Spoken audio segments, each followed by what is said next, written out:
जिनके मकान में पीपल या उमर, बरगद या अन्य कोई भी पौधा यानी वृक्ष तुम्हारे छत पर, तुम्हारे बगीचे में, रहवासी निवास के आसपास उग आता है और वो लंबा समय हो जाता है, डर और भय से परेशान होते हैं, उस स्थिति में आपको क्या करना चाहिए? देखिए, पहले तो हमारे सनातन धर्म में पीपल का बहुत बड़ा महत्व है। पीपल कोई साधारण वृक्ष नहीं है।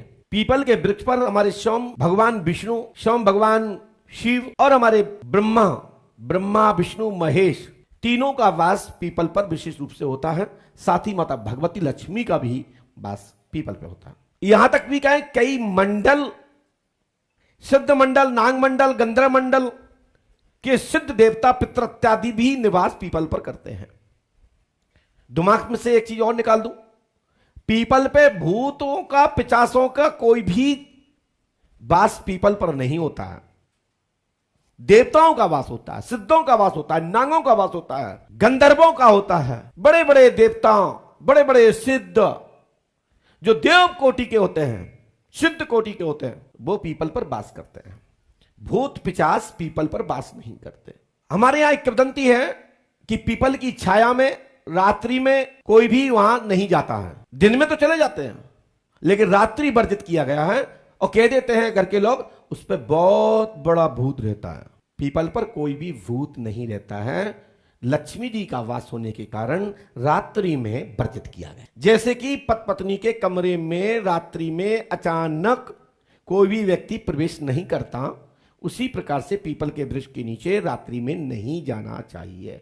बहुत सारी हमारे यहां विद्वानों के मत हैं, तालाब, नदी में भी रात्रि में अर्धरात्रि पर प्रवेश नहीं करना चाहिए, उसको जगाना चाहिए, आज्ञा लेना चाहिए, अनुमति लेकर के ही पार होना चाहिए, अन्यथा धोखा खा जाओगे। जैसे कि तुम्हारे घर में अचानक कमरे में कोई आ जाए और आप उस स्थिति में किसी को आने का अधिकार नहीं है, तो क्या समझेंगे आप कि कोई डकैत आ गए, उठा के आपके पास जो भी तमंचा होगा, लाठी होगी, डंडा होगा, तो आप मार दोगे। क्यों मार दोगे? आत्म सुरक्षा में। ऐसे ही तली, नदी, तालाब पर अर्धरात्रि पर नहीं प्रवेश करना चाहिए, धोखा खा जाओगे। इसी प्रकार से पीपल के वृक्ष के नीचे रात्रि में नहीं जाना चाहिए। अब वो पीपल का वृक्ष बहुत भारी है, प्राचीन है, बड़ा लंबे समय, बड़ी आयु वाला है। ऐसे वृक्ष को क्या करें? ऐसे वृक्ष को काटने के लिए अनुमति हमारे विद्वान महापुरुषों ने नहीं दी है। उन्होंने कहा है, यदि आपके यहां यज्ञ हो रहा है, कोई अनुष्ठान हो रहा है, तो उसको संविदा के लिए पहले उस पीपल से प्रार्थना करें और उसकी शाखाएं अनुष्ठान के नाम पर, यज्ञ के नाम पर, भंडारे के नाम पर, हवन के नाम पर, यज्ञ के नाम पर, मेरी बात समझ पा रहे होंगे, ऐसी अनुमति लीजिए और हाथ जोड़ के प्रार्थना कीजिए और जितनी उचित शाखाएं लगे उतनी शाखाएं ले लीजिए।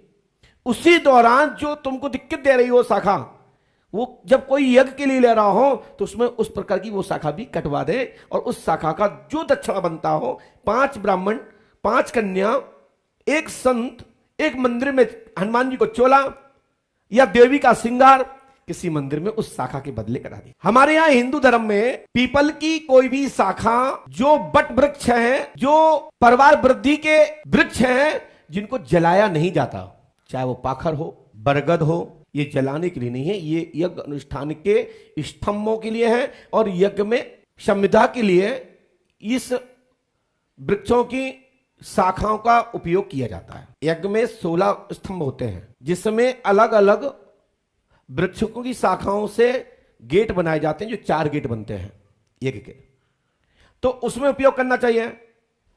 बड़े वृक्ष को कभी भी नहीं काटना चाहिए।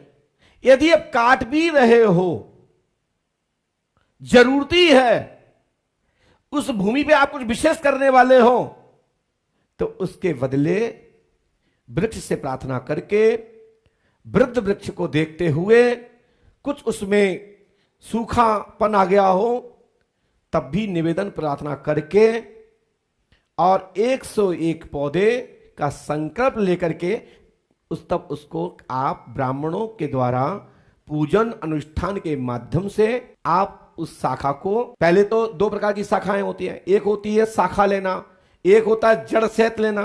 तो जड़ सहित काटने की अनुमति नहीं दी गई है, परंतु यदि वृद्ध है तो उस अवस्था में ब्राह्मणों को आगे लेकर के 1 किलो का हवन करावे और उसके बाद महज जड़ से उसको ले लेवे और उसके बाद वहीं की मिट्टी थोड़ी सी अपनी एक जगह जोड़ लेवे और जहां आप 101 वृक्ष लगाएंगे उसमें उसी मिट्टी को भी थोड़ा थोड़ा एक एक मुट्ठी उस जगहों पे डलवा दे और वहां 101 वृक्ष लगवा दीजिए, आपको दोष नहीं लगेगा। हमारी बात आपको समझ में आती जा रही है ना। वृक्ष शनिवार को नहीं लगाना, यह ध्यान रखना। शनिवार को यदि वृक्ष आप लगाओगे तो आप नुकसान में पड़ जाओगे। आपको सोमवार, मंगलवार, बुधवार, बृहस्पति और शुक्रवार तक लगा सकते हो, शनिवार को नहीं लगा सकते, क्योंकि शनिवार को विशेष रूप से लक्ष्मी का वास होता है। आप मेरी बात समझ पा रहे हो। और उसको पीपल को काटने के पहले एक टोटका जरूर करें। अब आइए टोटका, वो विशेष बहुत जरूरी है।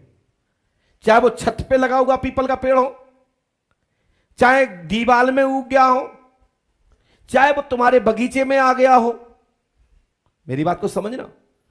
तो क्या करना है, 7 मिर्ची 1 नींबू, पहले पीपल से प्रार्थना, निवेदन, जल डालना है और काटने से पहले 3 घंटे पहले यह प्रार्थना करना है। कितने पहले करना है? 3 घंटे पहले करना है। 7 मिर्ची वहीं पर गाड़ देनी है। पीपल उखाड़ने के पश्चात वहां पर 1 नींबू को काट देना है, क्योंकि जो देवी शक्ति होती है, जो हमारी मातृ शक्ति होती है, वो अपने देव की बुराई या देव की आलोचना, देव का खंडन नहीं देख सकती। तो भगवती को शांति करने के लिए नींबू काट देना है। इसके पीछे लॉजिक है। फल बलि दे दी अपने, हे माते हमसे जो गलती हुई हो, मैं अपनी बलि तो दे नहीं सकता, लेकिन मेरे पास एक बलि है, जीव बलि मैंने दे नहीं सकता, और आपको लेना तो ले लीजिए, हम आपको नींबू देते हैं, नींबू की बलि दे दीजिए और दोनों पृथ्वी पर निचोड़ दीजिए और वहीं छोड़ दीजिए। जिंदगी में तुम्हारे घर में पीपल नहीं उगेगा। ठीक है ना। किस दिन उखाड़ना है यह विशेष है। आप जानते हो किस दिन उखाड़ना चाहिए पीपल को? 7 दिन होते हैं। शनिवार को तो लगाना चाहिए, लेकिन उखाड़ना किस दिन को है? वो दिन कौन सा है? रविवार। रविवार के दिन वो वृक्ष को लेना है और सोमवार से लेकर के शुक्रवार तक लगा देना है, शनिवार को मत लगाना। ये आपको इतना हम आपको बता दिया है। विशेषकर हमारे ब्रह्म ऋषियों एवं संतों ने निर्देश नहीं किया है कि पीपल के विषय में ये मार्ग आपको बताया जाए, लेकिन बहुत सारे लोग परेशान हैं जिनके घर में ब्रह्म बाधा, जिसको बोलते हैं ब्रह्म बाबा नाराज हैं। ब्रह्म बाबा विशेषकर हमारे यहाँ मिर्जापुर, बधोई, कानपुर, कालपी, ब्रह्मवर्त क्षेत्र, बिठूर क्षेत्र में, हमीरपुर, बांदा, करबी इत्यादि में विशेषकर देखने को बोलता है हमारे यहाँ ब्रह्म नाराज है। ब्रह्म माने हमारे यहाँ प्रेत, तुम्हारे यहाँ ब्रह्म, एक ही विषय है। प्रेत परेशान कर रहा है, वहां उस किसी जगह पर प्रेत को ब्रह्म बोल देते। ब्रह्म, हमारे ब्रह्म बाबा नाराज है। ब्रह्म का अर्थ है ब्रह्मवाची शब्द है, ब्रह्म तत्व कहते हैं। ब्राह्मण, ब्राह्मण का मतलब है ब्रह्म तत्व को जानने वाला, ब्रह्म को पहचानने वाला। तो जो ब्रह्म है वो ब्रह्म तत्व को जानता है, क्योंकि उसकी कोटि ब्रह्म तत्व की है, वो ब्रह्म को जानता है, परंतु उसके भटका होने के कारण से उसको ब्रह्म राक्षस हो गया है। तो ब्रह्म राक्षस और ब्रह्म प्रेत और ब्रह्म प्रीत एक ही है। बस जिनकी कोटि बिगड़ गई वो ब्रह्म राक्षस है, जिनकी कोटि सिद्ध है, पवित्र है, वो ब्रह्म है, उनको ब्रह्म प्रेत और प्रेत कहते हैं। जो इनमें भी श्रेष्ठ हो, सबको पहचानता हो, ब्रह्मविद्ध हो, विद्वान हो, श्रेष्ठ हो, वाक् मजबूत हो, जो कह देता है वो कर देता है, उसको ब्रह्म परीत कहते हैं। प्रेत 3 प्रकार के होते हैं, प्रीत, परीत और परीत। इनमें से जिसकी कोटि बिगड़ जाएगी वो ब्रह्म राक्षस हो जाएगा।